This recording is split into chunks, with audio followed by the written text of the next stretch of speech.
In the vast shifting sands of Egypt, the Giza Plateau holds secrets that have captivated humanity for millennia.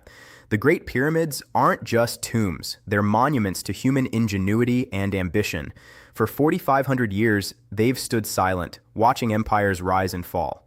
But in early 2024, a storm of controversy erupted, not over a new discovery, but over a plan to change one of these iconic structures, the smallest of the three, the Pyramid of Menkaure. It was hyped as the project of the century. Then, just as it began, it was suddenly stopped. The official story? A global outcry from historians and scientists who feared the project would irreversibly damage a world treasure. But what if that isn't the whole story? What if the intense backlash and the sudden shutdown are connected to a far more profound and explosive secret, one that powerful figures have spent decades denying? This whole affair has reignited a fierce, decades-old debate that cuts to the very core of how the pyramids were built. While conservation was the official reason for the halt, a persistent and controversial theory suggests there's a deeper truth being protected, a truth hidden in the very stones themselves. This is the story of that project, and its incredible connection to a shocking idea that the pyramids aren't made of carved stone at all, but a lost form of ancient concrete. Did Egypt just stop a project at Giza, not just to preserve history, but because of what a closer look might reveal? It all kicked off in January 2024. Mostafa Waziri, the charismatic head of Egypt's Supreme Council of Antiquities, announced a grand vision. In videos posted online, he stood at the base of the Pyramid of Menkaure, with workers already moving massive granite blocks behind him. Waziri declared this the project of the century, an Egyptian-Japanese mission that would be Egypt's gift to the world. The plan was ambitious: restore Menkaure's pyramid to its original glory. Built for the pharaoh Menkaure around 2500 BCE, this pyramid was different. Unlike its bigger neighbors, cased in smooth white limestone, Menkaure's lower levels were designed to be covered in heavy rose-colored granite from Aswan. But the job was never finished. When the pharaoh died, construction stopped. Only about 7 of the planned 16 layers of granite were ever installed. Over the next 4,500 years, weathering and stone thieves took their toll, leaving the pyramid looking rugged and unfinished, with its own unused granite blocks scattered at its base. Waziri's idea was to take these fallen blocks and, over 3 years, put them back. Using modern tech like laser scanning, the team would try to piece the ancient puzzle back together. It was sold as a monumental act of restoration. The world's reaction, however, was not praise. It was immediate and furious. Egyptologists, archaeologists, and conservation experts from all over the globe erupted in protest. Critics on social media mockingly compared the project to straightening the Tower of Pisa. But behind the sarcasm was genuine professional horror. Monica Hanna, a leading Egyptian archaeologist, called the plan absurd and a violation of all international conventions in restoration. Salima Ikram, another respected Egyptologist, warned that what seems like a good idea today is often criticized just a decade later. The core of the anger boiled down to 2 fundamental problems. First, authenticity. The pyramid, in its current weathered state, is a historical document. It tells the story of its entire 4,500-year history. To change it would be to erase that history and create a modern fantasy of an ancient vision. As Hannah argued, we can't just finish the work the ancient Egyptians have left us. Second, there were huge scientific worries. How could they possibly know where each scattered block was originally supposed to go? Reassembling them would be pure guesswork. To stick them back on, they'd have to use modern materials like cement, which experts warned would introduce salts and moisture, causing irreparable damage. Zahi Hawass, Egypt's famous and formidable former minister of antiquities, would later state plainly that using cement would ruin the pyramid. The pyramids aren't just Egypt's heritage, they're a UNESCO World Heritage Site, and the idea that one could be so radically altered felt to many like a desecration. The global outcry was so fast and loud that the Egyptian government couldn't ignore it. The controversy was a PR nightmare. Within weeks of the grand announcement, the Ministry of Tourism and Antiquities hit the brakes. They formed a high-level scientific review committee, and to lead it, They brought in the biggest name in modern Egyptology, Dr. Zahi Hawass, known for his trademark Indiana Jones hat and his fierce defense of Egyptian antiquities. His involvement signaled this was serious. The committee included top experts from Egypt, the US, the Czech Republic, and Germany. Their job? Review the project and decide its fate. In early February 2024, the verdict came back. It was unanimous. The project to reinstall the granite blocks was rejected. The committee's reasoning was a direct validation of the criticisms. They concluded it would be impossible to ascertain the exact original position of any of the casing blocks. Without knowing where each stone went, any reconstruction would be a fantasy. The report also stressed the immense historical value of the pyramid as it is. Reinstalling the blocks, they argued, would change the ancient original fabric and appearance of the pyramid, which would conceal important evidence of how the ancient Egyptians designed and built the pyramids. The scattered blocks themselves are a library of information. Covering them up would be like locking that library and throwing away the key. The committee did approve a more scientific approach, a project to study, survey, and organize the fallen blocks, but not to put them back. They also gave a green light for excavations to search for Menkaure's boat pits, similar to the solar barks found at the other pyramids. Zahi Hawass went on a media tour to calm the world's nerves. "What I want to say is, don't worry, the pyramids of Giza are safe and nothing will happen to them," he told Reuters. He stressed that in archaeology, you can't be in a hurry. "If you are in a hurry," he said, "you will ruin the site." On the surface, a clear conclusion. A bad project was proposed, scientists mobilized, and science won. But this whole drama has brought a much older, more explosive debate roaring back to life. A debate that asks what the pyramids are really made of.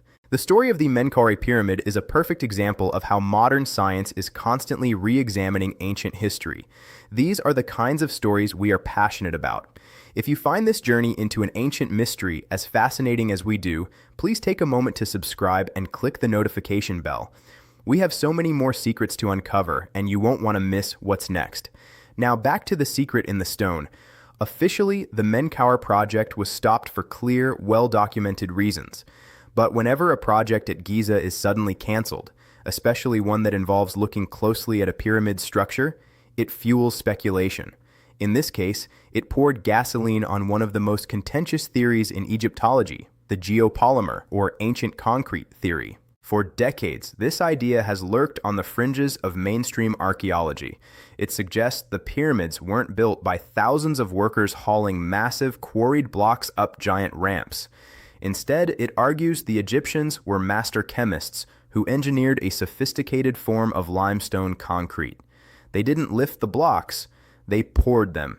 They pulverized limestone, mixed it with a binder, carried it up in buckets, and cast the blocks in place. This idea is so radical, it rewrites history. It suggests the Egyptians had a knowledge of chemistry far beyond what we credit them for. For mainstream Egyptology, the theory is heresy. Zahi Hawass himself, the man who led the committee to stop the Menkaure project, has been one of the theory's most vocal opponents. This is why the Halted Menkaure is so tantalizing to the theory's supporters.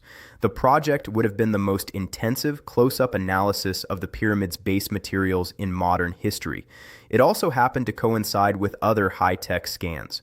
In late 2025, the Scan Pyramids project used advanced tech to identify two mysterious air-filled voids inside the Menkaure pyramid.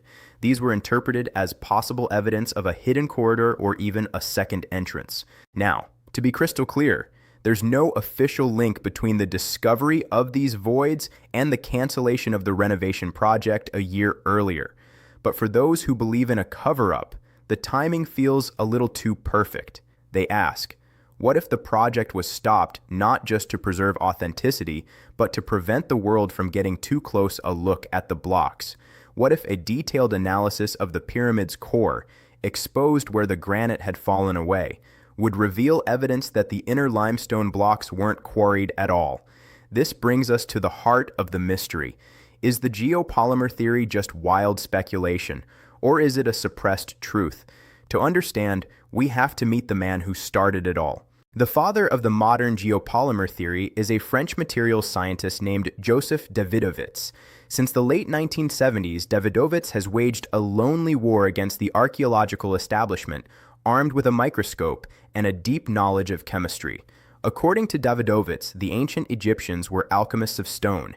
He claims they found a way to break down soft limestone with water, then mix the resulting slush with a special binder made from easily available materials like kaolin clay, salt, and natron to create a high-quality concrete. This mixture, a geopolymer, would have the consistency of a thick paste. Workers could then carry it up the pyramid in buckets, way easier than dragging a multi-ton block, and pack it into reusable wooden molds. In a few days, it would harden into a dense block, indistinguishable to the naked eye from natural limestone. This process would solve so many pyramid mysteries. The Great Pyramid has an estimated 2.3 million blocks, averaging 2.5 tons each. Mainstream theory says these were all quarried, transported, and hauled up massive ramps. To finish in Pharaoh Khufu's reign, workers would have had to place a new block every few minutes, 24/7. The geopolymer theory replaces the Herculean task of lifting with the much more manageable task of carrying buckets. It would also explain the incredible precision. Some pyramid stones fit together so tightly you can't slide a razor blade between them. If you're carving by hand, that's nearly impossible. But if you're casting, it's simple. You pour the wet mix for a new block right against the hardened one next to it, creating a perfect fit every time. So, what's the evidence? Davidovits and his supporters point to a few key things. In 2006, a study was published in the Journal of the American Ceramic Society by Michael Barsoum, a materials engineering professor at Drexel University. Barsoum, who initially laughed at the theory, used powerful microscopes to analyze pyramid samples. His team found microconstituents and mineral ratios that didn't exist in any of the potential limestone quarries. They found traces of silicon combined with calcium in a way that suggested a liquid solution was involved. They also found hydrated minerals that shouldn't be hydrated in nature.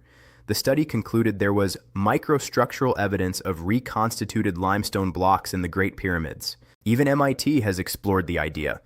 In 2008, a class led by materials science professor Lynn Hobbs made geopolymer concrete using Davidovits' proposed recipe. They successfully created limestone concrete blocks, proving the materials and know-how were plausibly available. The professor noted the wet material had a consistency like silly putty and hardened without shrinking. An article in the New York Times covering the class quoted Hobbs saying of the ancient Egyptians, "It could be they used less sweat and more smarts." The theory is compelling. So why is it so fiercely rejected by the mainstream? For every argument a geopolymer theorist makes, mainstream Egyptology has a counter. It's a classic battle between lab coats and field boots. Geologists, like James Harrell of the University of Toledo, argue the pyramid blocks look, feel, and behave exactly like natural limestone from nearby quarries. They point to clear sedimentary layers and randomly oriented fossil shells inside the blocks, just as you'd find in natural stone. They also point to the overwhelming evidence of quarrying. All around Giza, archaeologists have found ancient quarries littered with tools, half-finished blocks still attached to bedrock, and graffiti left by quarry gangs like the drunkards of Menkaure. Archaeologist Mark Lenner has spent decades excavating the lost city of the pyramid builders, uncovering bakeries and barracks that could have supported a massive workforce. All this evidence points to a massive project centered on quarrying and hauling stone, not mixing concrete. What about getting the blocks to the site? Archaeologists now have a powerful answer for that too. Recent discoveries, including ancient papyri and environmental studies, have confirmed that a now-lost branch of the Nile, the Khufu branch, flowed right up to the Giza Plateau 4,500 years ago. This would have allowed barges to float the massive blocks from quarries to a harbor right at the construction site. Mainstream experts also argue that making concrete on this scale would have been just as hard, if not harder, than quarrying. It would require pulverizing millions of tons of limestone, quarrying tons of binder materials, and hauling enormous amounts of water. Yet, archaeologists say there is zero evidence for any of it. No crushing facilities, no binder stockpiles, and most importantly, No ancient Egyptian texts describing this revolutionary process. For a civilization that documented so much, this complete silence is, for most, a damning piece of evidence against the theory. This is where academic debate turns into accusations of conspiracy.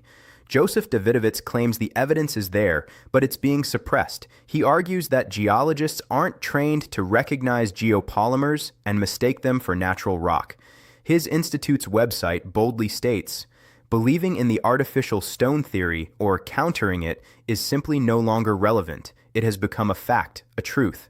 So, is it fringe science being rightly dismissed by experts, or is it a rigid establishment refusing to acknowledge a discovery that would rewrite their textbooks? So, back to our title. Did Egypt halt the Menkaure project because a scan showed it isn't stone? Based on all the official evidence, the answer is a simple, resounding no. The review committee, led by Zahi Hawass, unanimously rejected the project because it violated fundamental principles of conservation. It threatened the pyramid's authenticity and risked permanent damage. The halt was celebrated by archaeologists as a victory for science over spectacle. The scans that found voids inside Menkaure are a separate scientific project. Researchers interpret those voids as possible corridors or chambers, not as evidence of artificial stone. There is no credible link connecting those findings to the cancellation of the restoration.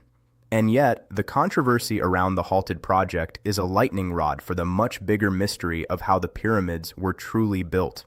On one side, you have the consensus of mainstream Egyptology, built on a century of fieldwork.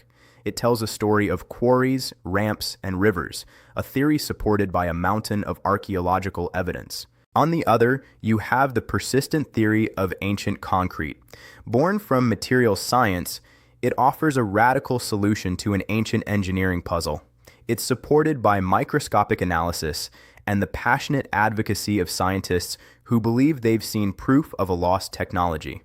The story of the Halted Menkaure project is really two stories.